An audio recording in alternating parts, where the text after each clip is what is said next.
এই ওয়েদারে সব থেকে বড় টেনশন থাকে কিভাবে একটা মেকআপ লুক ক্রিয়েট করা যেতে পারে যেটা সারাদিন স্টে করবে। তাই চলুন আজকে আপনাদেরকে একটা summer friendly makeup look create করে দেখাই। শুরুতেই ফেস ক্লিন করে ময়েশ্চারাইজার দিয়ে আমি ব্যবহার করছি অমি ব্রাদারহুড সানবিয়ার্স অ্যাক্টিভ প্রোটেক্ট মিল্ক সানস্ক্রিন।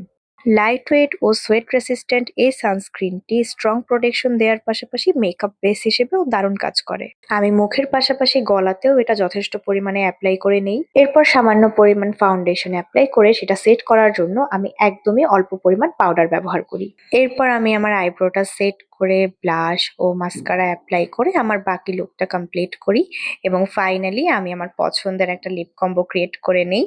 আর এই হচ্ছে আমার ফাইনাল লুক। আমি সামার টাইমে বাইরে যাওয়ার আগে প্রতিদিন এভাবেই আমার মেকআপটা ডান করি। আর এই সানস্ক্রিনটা আমাকে গিফট হিসেবে পাঠানো হয়েছে অমি বাংলাদেশ থেকে। অমি ব্রাদারহুড জাপানের একটি ঐতিহ্যবাহী ব্র্যান্ড যার রয়েছে ১০০ বছরেরও বেশি লিগ্যাসি। কোয়ালিটি, ইনোভেশন ও কার্যকর সান প্রোটেকশনের জন্য এটি বিশ্বজুড়ে বিশ্বস্ততা অর্জন করেছে। আর এখন বাংলাদেশেও এই ব্র্যান্ডটি অফিসিয়ালি লঞ্চড হয়েছে।